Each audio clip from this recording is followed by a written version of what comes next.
Bila kita membayangkan kondisi wajah kita atau wajah orang mati yang kita antarkan ke kuburan, baik itu ayahnya atau ibundanya atau anaknya, engkau bayangin setelah 3 hari kira-kira bagaimana kondisi jasad yang ada di sana, yang setiap hari dimandiin jasad, yang perempuan kadangkala perawatan jasadnya, wajahnya krim ini, krim itu. Ketika mati, setelah 3 hari, kalau dibongkar, di setiap sholat, setelah bertasyahud, setelah bersolawat kepada Nabi SAW, beliau memerintahkan kepada kita untuk membaca doa, meminta perlindungan kepada Allah Azza wa Jal. Allahumma inni a'udzubika min adzabil qabr wa min adzabi jahannam wa min fitnatil mahya wal mamat wa min syarri fitnatil masihid dajjal. Riwayat Imam Bukhari dan Muslim. Kita diperintahkan untuk meminta perlindungan dari 4 perkara. Yang pertama, dari azab kubur. Yang kedua, dari azab jahannam. Yang ketiga, dari fitnah kehidupan dan kematian.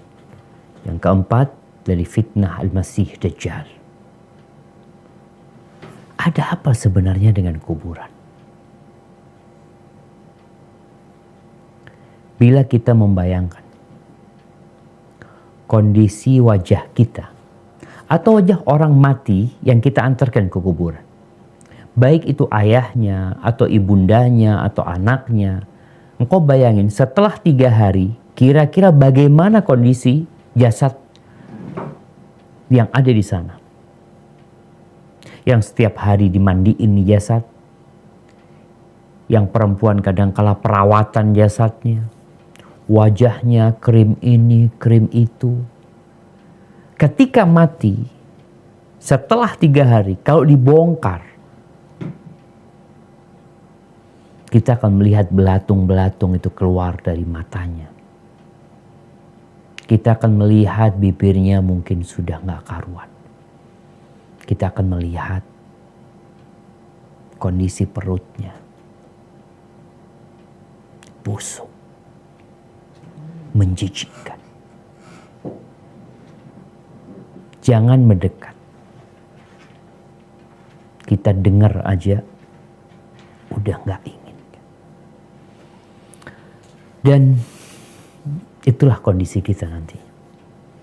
Kalau kita hari-hari ini mengantarkan jenazah ke kuburan, atau kita membaca berita kematian, suatu saat yang akan jadi berita adalah kita, yang akan digotong di pundak manusia, baik itu secara protokol COVID-19 atau biasa, tetap sama kuburannya.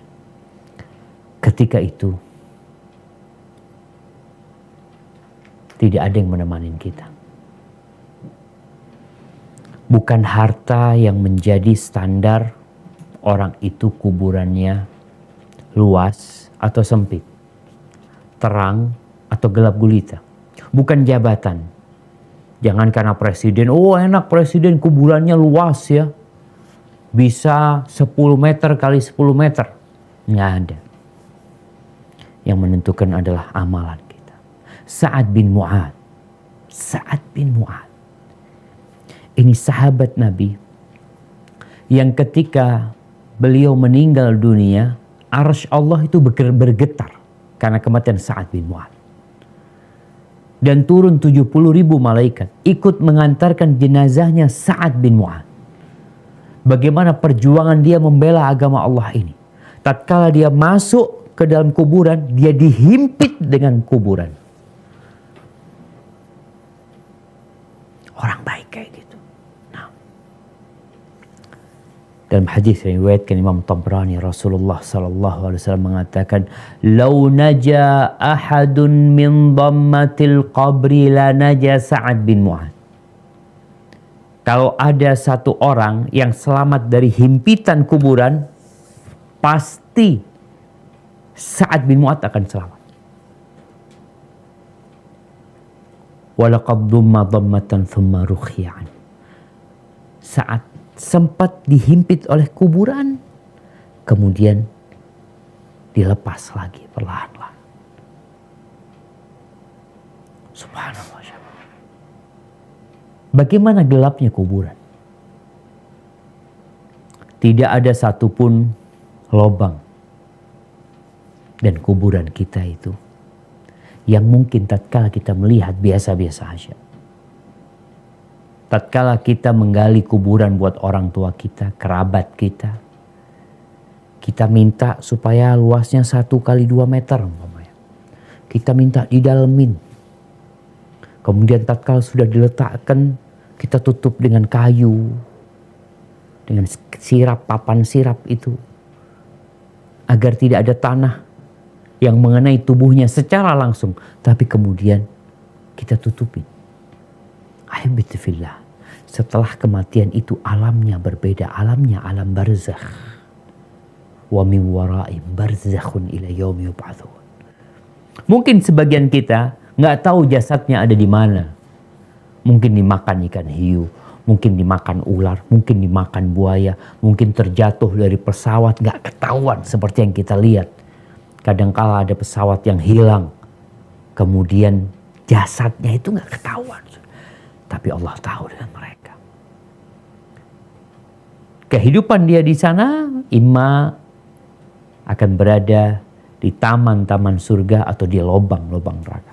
Ada sebuah hadis yang secara sanadnya dhaif, bahwa Nabi mengatakan alaihi salatu wassalam, innal qabra raudhatun min riyadil jannah au hufratun min hufarin niran. Sesungguhnya kuburan itu adalah taman dari taman-taman surga atau lubang dari lubang-lubang neraka. Hadis ini diriwayatkan oleh Imam Tirmidzi dan secara sanadnya dhaif jiddan, lemah sekali. Tapi maknanya sahih. Di mana suatu hari Utsman bin Affan radhiyallahu taala anhu berdiri di hadapan sebuah kuburan. Beliau menangis sampai air matanya membasahi jenggotnya. Faqila lahu tadhkurul jannata wan nar wa la tabki. Wa tabki min hadha? Engkau mengingat surga dan neraka. Ketika kita baca Quran, ada ayat-ayat tentang neraka, ayat-ayat tentang surga. Maka dikatakan engkau mengingat surga dan neraka dan engkau nggak nangis waktu itu. Sedangkan engkau menangis karena lihat kuburan ini. Apa kata Utsman bin Affan radhiyallahu anhu? Inna Rasulullah sallallahu alaihi wasallam qala innal qabra awwalu manazilil akhirah fa in naja minhu fama ba'dahu aysaru min wa in lam yanju minhu fama ba'dahu ashaddu minhu. Kata Utsman, Rasulullah sallallahu alaihi wasallam bersabda, sesungguhnya kuburan itu adalah awal persinggahan akhirat. Kalau selamat di kuburan ini selamat, yang sesudahnya akan mudah buat dia. Tapi kalau nggak selamat dia di kuburan, maka yang sesudahnya akan lebih dahsyat buat dia. Qala wa qala sallallahu alaihi wasallam, dan Nabi alaihi salatu wasallam bersabda, ma ra'aitu manzaran qat illa wal qabru afwa minhu. Aku tidak pernah melihat pemandangan yang lebih buruk. Nabi pernah melihat pemandangan bagaimana orang-orang diazab ya. Beliau melihat kondisi neraka, orang-orang yang disiksa karena perbuatannya. Tapi Nabi mengatakan, aku gak pernah melihat pemandangan yang lebih menakutkan daripada kuburan. Rawahul Hakim wa Tirmidzi. Wa hadis sahahu Syekh Albani. Jadi pemandangan kuburan, pemandangan yang sangat menakutkan. Bayangin ya, orang yang biasa di tempat kayak ana sekarang nih, Ana bisa memanjangkan tangan Ana bisa duduk dengan nyaman. Ada teman-teman yang menemani Ana bisa minum. Bismillah. Tapi bagaimana tatkala kita di alam kubur? Rasulullah SAW menceritakan bahwasanya tatkala orang ini sudah dikuburkan, maka akan dimulai fitnah kubur, ujian kuburan. Dia akan ditanya, dia akan didudukkan, disidang, ditanya tentang man rabbuk, ma dinuk, man nabiyyu. Siapa Rabb? Bayangin orang ini seakan-akan blank ya. Orang sebelum mati aja kadang-kadang nggak respon dengan yang di sebelahnya. Dia mulai ngelantur ngomongnya. Gimana setelah kematian? Kemudian dia berada di tempat itu sendirian. Didatengin dengan malaikat yang warnanya blue black, hitam kebiru-biruan. Lalu dia ditanya, dia disidang, gak bawa apa-apa dia, gak ada pengacara wala apa, sendirian keluarganya meninggalkan dia. Kita nih kalau ditangkap polisi, orang kalau mau ditangkap polisi biasanya saya minta pengacara. Iya, karena dia perlu konsultasi sama ini pengacara tentang bagaimana cara dia menjawab kalau ditanya seperti ini, seperti itu. Tapi di situ siapa pengacara kita? Amalan kita. Rasulullah SAW setelah menguburkan jenazah, beliau berdiri mengatakan, "Istaghfiru li akhikum wasalullaha lahu tathbit fa innahu al-ana yus'al." Mohonkan kepada Allah ampunan buat saudara kalian yang dikubur nih. Mohonkan ampunan. Pintakan kepada Allah ketetapan untuk hatinya. Sekarang dia bakal ditanya. Di dalam hadis diriwayatkan Ibnu Hibban dari Abu Hurairah radhiyallahu anhu, Rasulullah sallallahu alaihi wasallam bersabda, "Walladzi nafsi biyadihi." Demi yang jiwaku berada di tangannya, innal mayyit la yasma'u khafqa ni'alikum hina tuwalluna anhu mudbirin. Sesungguhnya orang yang mati itu di kuburan itu mendengar suara sandal-sandal kalian tatkala kalian pergi meninggalkan dia. Fa in kana mu'minan. Kalau ini orang beriman, ingat urusannya hari itu amalan. Bukan jabatan lah, harta wala apa. Amal perbuatan dia. Kalau dia orang yang beriman, kanatis salatu 'inda ra'si. Salat akan berada di sisi kepalanya. Wa zakatu an yaminihi. Zakat ada di kanannya. Wa shaumu an yasarihi. Puasa akan berada di kirinya. Wa kullu fi'lil khairat minas sadaqah wassilah wal ma'ruf wal ihsan ila nas 'inda rijlih. Dan semua perbuatan amal kebajikan kepada manusia, sedekah, silaturahim, amar ma'ruf nahi mungkar, berbuat baik kepada manusia, itu akan berada di kakinya. Ketika datang malaikat nih dari sisi kepalanya,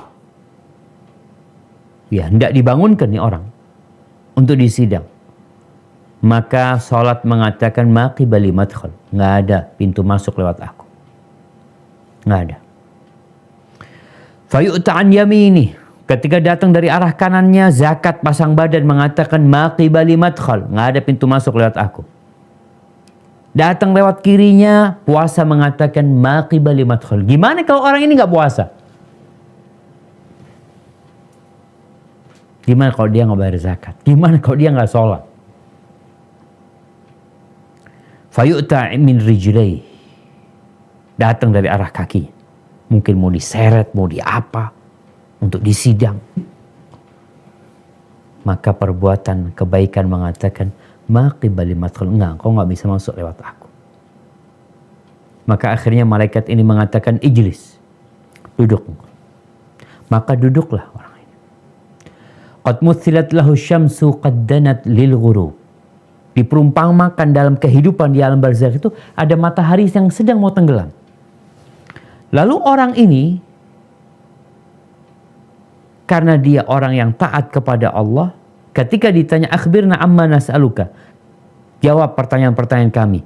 Kata orang ini, da'ni hatta usalli, tunggu biarkan aku sholat dulu ya. Dia orang yang mendirikan sholat.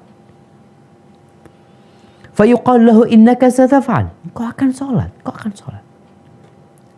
Fa akhbirna amma nas'aluk, tapi kabarin dulu, jawab dulu pertanyaan kami. Wa amma tas'alunani, apa yang kalian hendak tanyakan kepadaku? Maka ditanya nih, ara'aita hadzal rajul alladhi kana fikum ma taqulu fihi wa ma tashhadu alaih.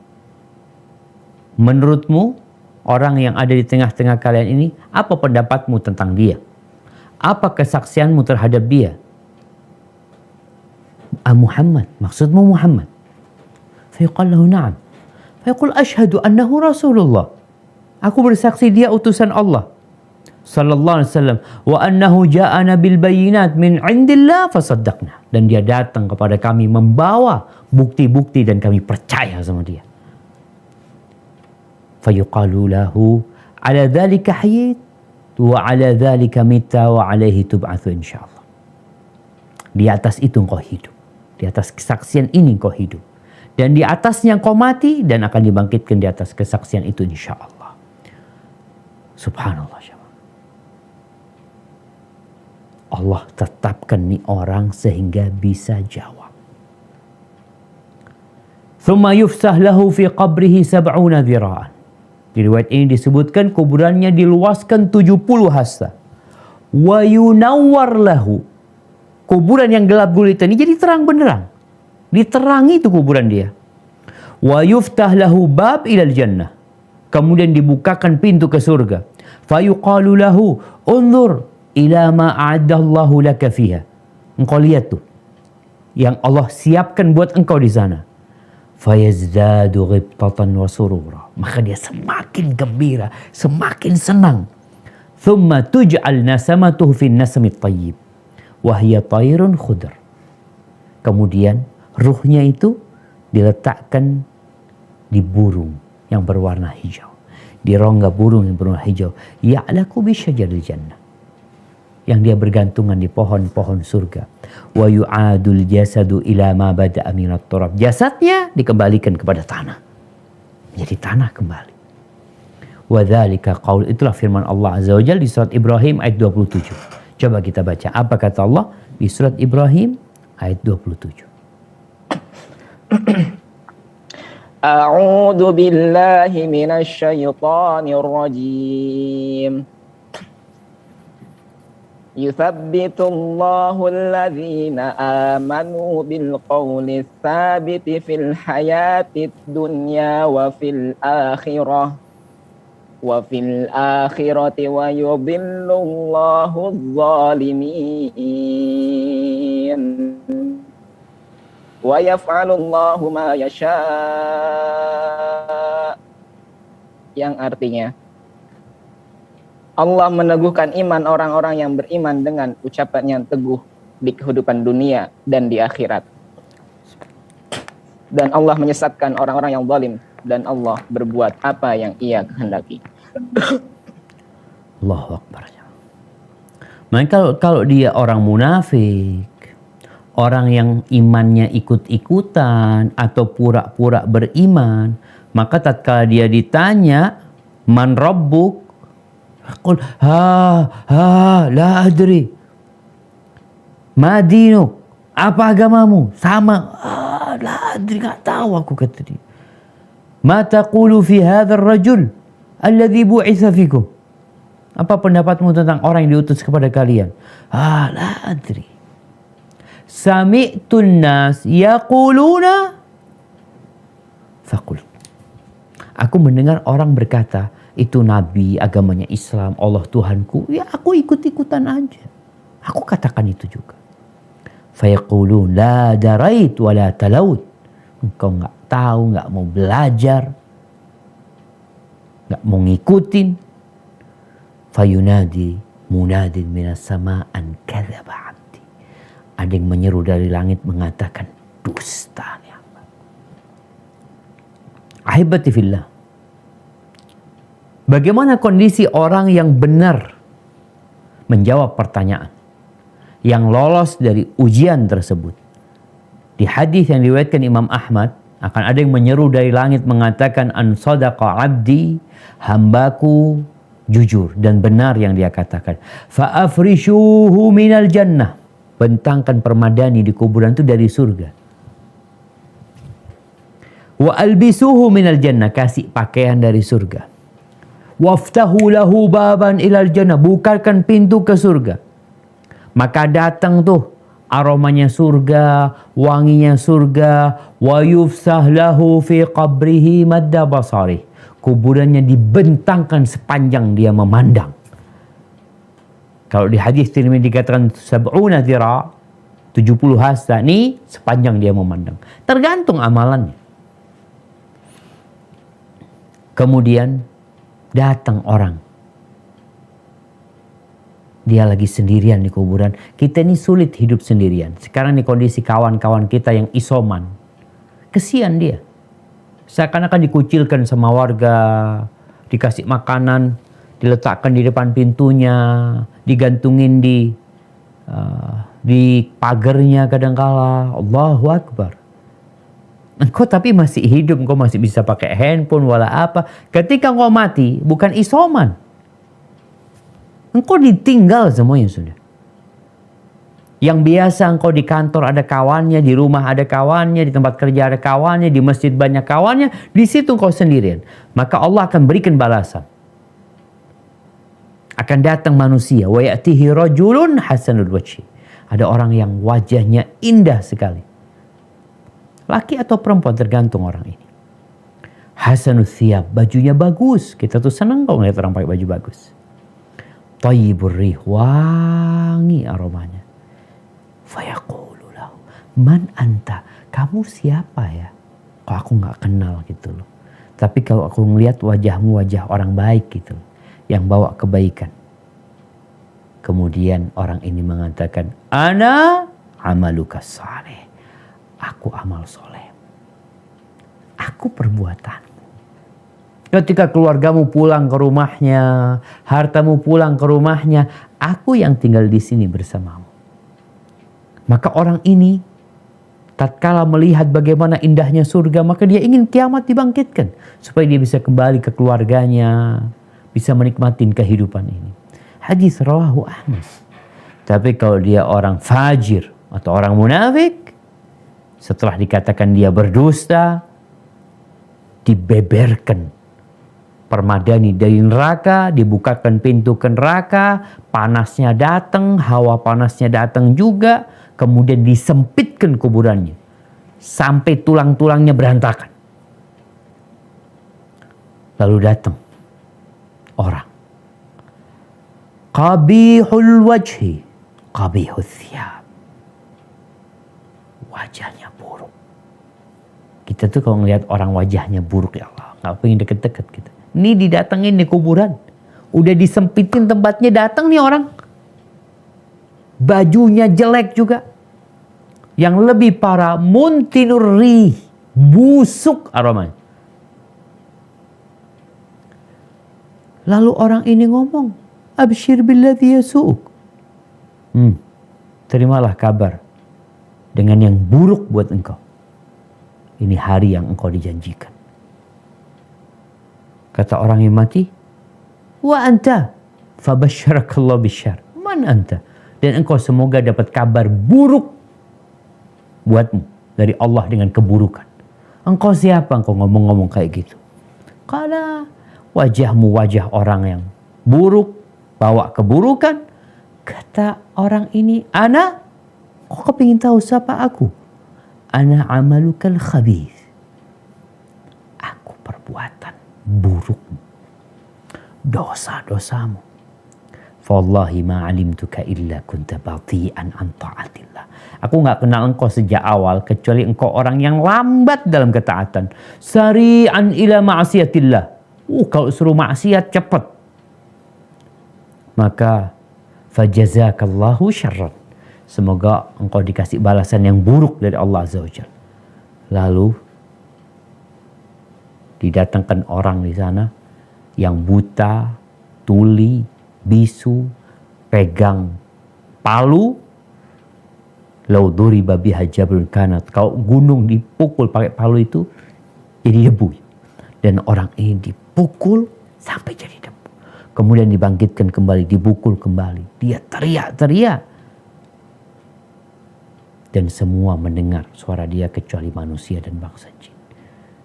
Dan dia terus mengatakan, ya Allah jangan bangkitkan kiamat. Dia takut. Jadi ahibati fillah, yang ikut mengantarkan kita tuh amalan kita sebenarnya. Bagaimana Rasulullah SAW mengatakan wassalatu nur. Salat itu cahaya loh. Cahaya salat itu. Jadi orang yang gak sholat gelap kuburannya. Wasadaqatu burhan. Sodaqah itu cahaya juga tapi yang panas. Itu akan menerangi kuburan kita. Wasabru dia. Dan kesabaran itu juga cahaya.